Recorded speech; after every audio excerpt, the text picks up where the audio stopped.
वास्तविक सुहागरात वीडियो को लाइक कर दीजिएगा। आपने देखा था कि गुड्डी सावन में अपने भाई के घर जा रही है। भाई आया और गुड्डी खुशी खुशी उसके साथ अपने पीहर के लिए रवाना हो गई। माँ बाप से मिलकर पहले तो गुड्डी खूब रोई, जो स्वाभाविक था, परंतु यह सोचकर कि माँ बाप को दुख होगा, ससुराल की वस्तु स्थिति को छुपा लिया। हालांकि गांव की सहेलियों के सामने बातचीत में उसकी दुखद कहानी उसके मुंह से फूट पड़ी। सहेलियां भी क्या, सिर्फ सांत्वना देने के अतिरिक्त कर ही क्या सकती थी।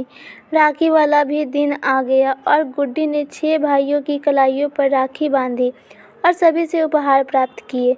घर में बड़ी भाभी की आंखों से गुड्डी की असहजता छुपी नहीं रह सकी और उसने एक दिन दोपहर में गुड्डी को अपने कमरे में ले जाकर उसकी आप बीती पूछ ही ली।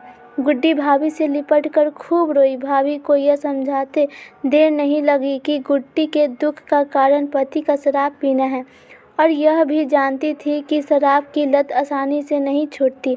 उसकी भाभी ने गुड्डी के साथ मिलकर एक योजना बनाई। 4 दिन बाद गुड्डी का पति उसे लेने आया तो शराब पिए हुए था। गुड्डी ने उसे दरवाजे पर ही रोककर अपने माता पिता के पास जाने से की बात कही और गांव में स्थित धर्मशाला में उसके रुकने का इंतजाम करा दिया। कहा कि सुबह बिना शराब पिए आएगा तभी माता पिता से मुलाकात हो सकेगी।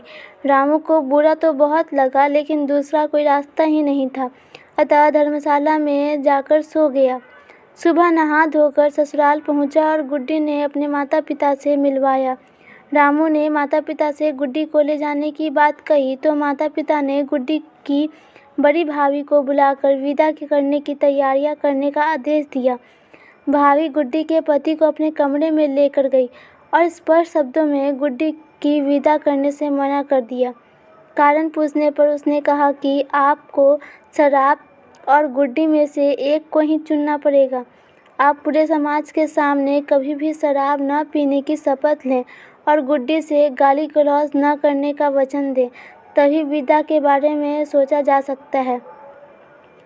गुड्डी के पति का गुस्सा तो 7वें आसमान पर था, जो स्वाभाविक था, और गुड्डी को तलाक की धमकी देकर बिना गुड्डी को लिए अपने घर लौट गया।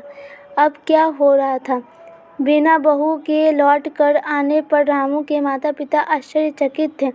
जब रामू ने उन्हें गुड्डी के निर्णय के बारे में बताया तो वह भी अंदर ही अंदर बहुत खुश हुए, क्योंकि वह भी चाहते थे कि रामू की शराब छूट जाए। शराब छुड़ाने के लिए माँ बाप ने भी काफ़ी प्रयास किए थे, परंतु सफल नहीं हो सके। 2-4 दिन तक तो रामू गुड्डी से तलाक के बारे में सोचता रहा, परंतु रात होते ही उसे गुड्डी की याद आने लगी। माता पिता ने भी उसे समझाया कि शराब छोड़कर गुड्डी को ले आए, अन्यथा तलाक होने पर उसकी दूसरी शादी संभव नहीं है। लगभग 1 सप्ताह बाद उसने अपने माता पिता को शराब छोड़ने का आश्वासन दिया और पंचायत करके गुड्डी को लाने के लिए कहा। माता पिता तो यह चाहते ही थे और उन्होंने तुरंत 4-5 रिश्तेदारों को बुलाया और रामू को लेकर गुड्डी के घर पहुंच गए। पंचायत में रामू ने शराब को हाथ न लगाने नियम और गुड्डी को प्यार से रखने का आश्वासन दिया। यह सुनकर गुड्डी के माँ बाप, भाई भाभी तथा सभी रिश्तेदार बहुत खुश हुए।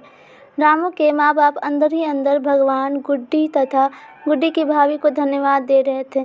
धूमधाम से गुड्डी की विदाई हुई और जाते जाते भाभी ने गुड्डी को एक चुटकी भरी। गुड्डी भाभी से एक बार पुनः लिपट गई। आज गुड्डी पुनः ससुराल आई थी।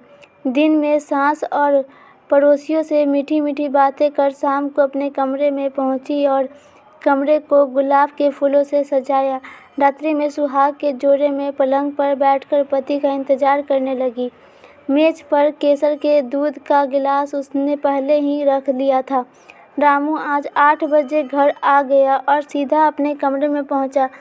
आज उसके हाथ में चमेली के फूलों का गजरा था और मुंह से पान की खुशबू आ रही थी। कमरे में घुसते ही उसने कुंडी बंद की और गुड्डी के बालों में से गजरा लगाकर गुड्डी को चूम लिया। कुर्ते की जेब से एक चांदी का नेकलेस निकालकर गुड्डी के गले में डाल दिया। गुड्डी भी रामू के सीने से चिपककर आज को ही अपना वास्तविक सुहागरात मान रही थी। इस समय भी वह मन ही मन अपनी भाभी को धन्यवाद देना नहीं भूली थी। धन्यवाद दोस्तों। अगर आपको ये कहानी अच्छी लगी हो तो वीडियो को लाइक कीजिए, चैनल को सब्सक्राइब कीजिए और बेल आइकन को क्लिक कर दीजिए। दोस्तों के पास शेयर कीजिए, कमेंट बनाइए कि आपको कहानी कैसी लगी। आई होप आपको ये कहानी अच्छी